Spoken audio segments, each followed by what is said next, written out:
My name is Dr Meredith Doig. I'm Secretary of Dying with Dignity in Victoria, and we're here to talk about the national conference that we've organised over the weekend of 7th and 8th of March in 2020.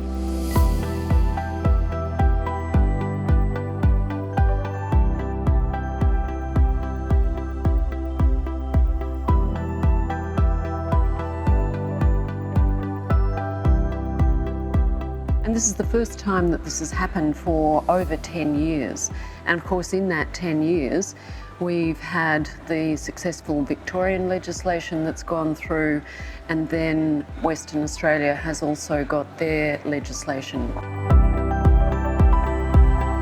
With those two pieces of legislation now on the books, and of course with Victoria, we've now got about 6 months of experience in implementing the legislation,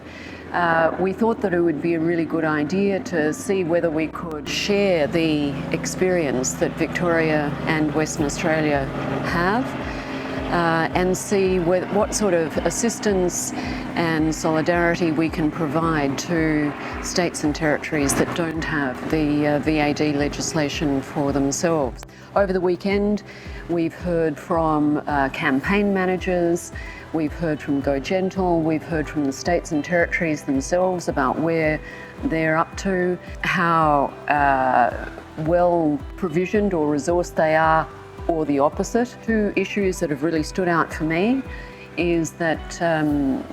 we need to make the politicians and general public understand that the AMA, the Australian Medical Association, does not necessarily represent the views of all doctors. That in fact there may be many doctors who are privately supportive of voluntary assisted dying, but it's not yet gained sufficient momentum within the medical profession for them to feel comfortable in coming out and supporting it. But the polling actually suggests that it's about 50-50. So we need to counter the idea that the leadership of the AMA represents all doctors when they come out against voluntary assisted dying. The second one, obviously, is that our opponents, particularly the religious vote, are very well organised, very cashed up, and have very high level behind the scenes access to politicians. And we need to build the credibility that we have with politicians to counter that sort of high level behind the scenes. And I think the third thing that's really important is we heard from some Liberal politicians who gave us an insight into what it's like taking a stand against your colleagues, the majority of whom might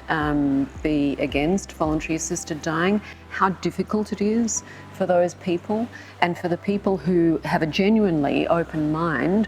on these issues, how to approach them, but in a way that really learns from their concerns and the sorts of risks that they have in their minds,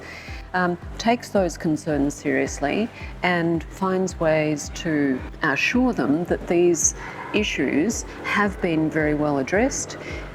in other jurisdictions, and now of course in Victoria, so that we can gently encourage those people who are still on the fence, sitting on the fence, so to speak, and encourage them to be part of this general trend towards accepting the fact that even with the best palliative care available, there will be some people for whom palliative care does not relieve their existential suffering, let alone their physical suffering, at the end of their lives. Voluntary assisted dying is not for everybody. Palliative care will assist the vast majority of people at the end of their lives, but there are some people for whom palliative care will not relieve their suffering, and it is just unfair and probably unethical to prevent those people having the right to have a good death, a death which is not full of continued and unrelieved suffering towards the end of their lives. From here, we'll work together to assist the other states and territories that don't yet have VAD. So I think we'll probably end this conference on a very high note. There's been some terrific sharing of practical strategies, and we'll probably do this conference again in a couple of years' time and mark our progress at that stage.